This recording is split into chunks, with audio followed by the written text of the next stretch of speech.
Hi, I am the Gaming Banana, and today I will be showing you the cheapest classic cars in the UK. Classic cars are useful for many things, including cheap insurance. 1 Alfa Romeo GTV. There's no such thing as a cheap Alfa Romeo because a bargain basement car will inevitably lead to financial heartache further along the line. But that doesn't mean you should steer clear of classic Alfa motoring. Take the GTV, which arrived in 1995 and still looked fresh when production ended in 2005.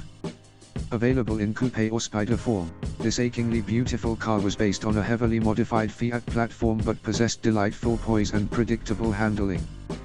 The 3.0-litre V6 is the purist's choice, but don't rule out the 2.0 twin spark, which is lighter, sweeter to drive and cheaper to run. 2 Audi Cabriolet.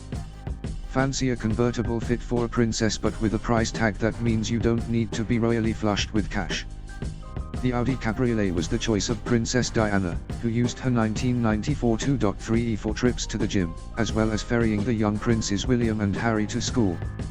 Launched in 1991, the topless Audi locked horns with the Saab 900 and BMW 3 Series in the battle of the fashionable drop tops and turned more heads than expected. Crucially, it looked as good with the top down as it did with the roof in place, always handy in the perma-drenched UK.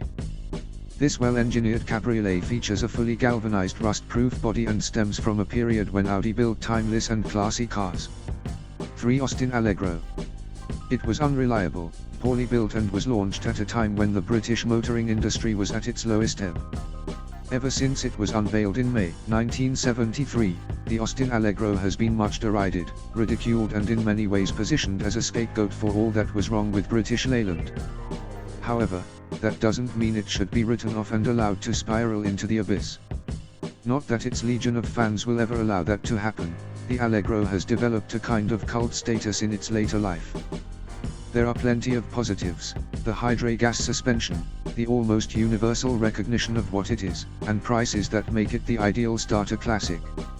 Opt for the Vanden Plas model for a slice of kitsch luxury.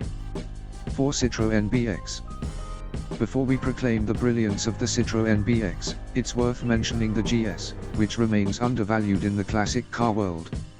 Launched in 1970, the GS brought the technological excellence of the DS to the family man, and nearly 2.5 million GS and GSA units were produced. But while values of the GS are on the up, it's still possible to buy a BX for peanuts. This is a proper Citroën, with high-drop pneumatic suspension and distinctive styling courtesy of Marcello Gandini.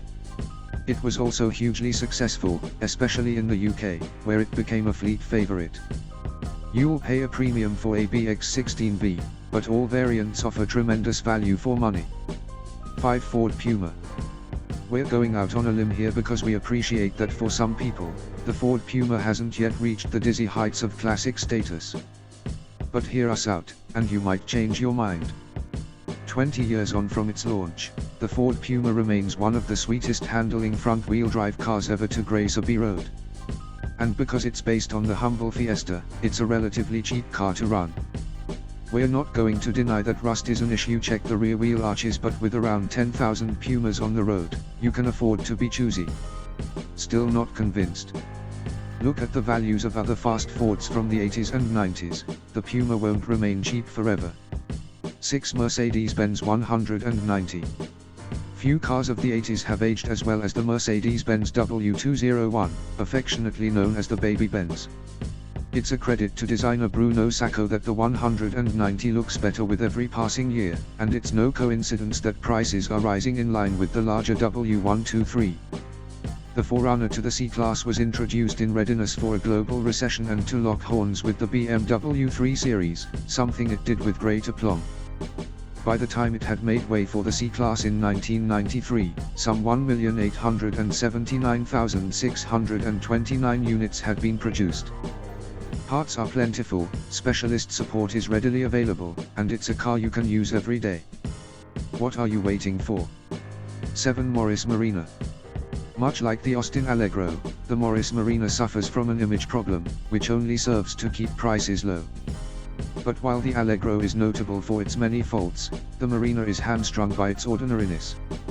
Forgettable styling, lackluster dynamics and, drifted off there for a moment. But let's not be too beastly to the Marina. Aside from horrendous understeer, it wasn't that bad to drive, and by the time it was terminated in 1980, it had developed into a pretty decent car.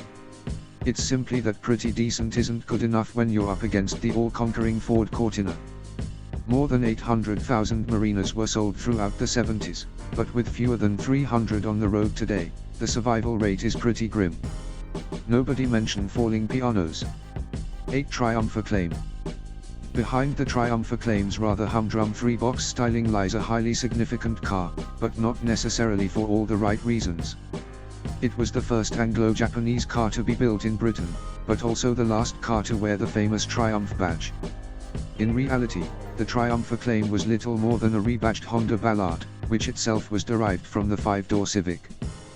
Both the 1.3-liter engine and 5-speed gearbox were Honda items, meaning reliability was never an issue. Sure, it's not a Triumph in the same spirit as say a Spitfire, Vitesse or Stag, but it represents a critical moment in the history of the British motor industry and is surprisingly satisfying to drive. 9 Vauxhall Calibra. There was a time when the Ford Capri would have been one of the first cars on the list of cheap classics, but those days are behind us. Today, even the lowly 4-cylinder cars command a premium, confirming the Capri's status as a certified classic. But if you fancy a 4-seat, 2-door coupe with sleek good looks and low running costs, the Vauxhall Calibra is worthy of your attention. In 2.08B guys, the Calibra had a drag coefficient of 0.26, which is on a par with the Nissan GT-R of today. The later and slightly less aerodynamic 2.5 V6 is the one to have, offering the performance to go with its head-turning styling. Buy a cheap Calibra while you still can, because prices won't stay at rock bottom forever. 10 Volvo 240. Perhaps more than any other estate car, the Volvo 240 holds a special place in our hearts. If your parents didn't own one, the chances are your neighbors did. Throughout the 70s and 80s, nothing represented the middle classes quite like a Volvo 240, green wellies and a Labrador. For Volvo, the success of the 240, which enjoyed a 2-decade production run, was something of a double-edged sword. The Swedish company built 2.8 million units, so the wagon was undoubtedly popular. But the 240 was capable of intergalactic miles, which meant parents held on to their big Swedes until well after the children had flown the nest. The 240 remains cheap, and there are many good reasons to buy one. It's rear-wheel drive and almost sporty in GLT guys, we said almost. And the load area is so vast, you'll be the toast of local antique dealers and students returning to their digs after the holidays.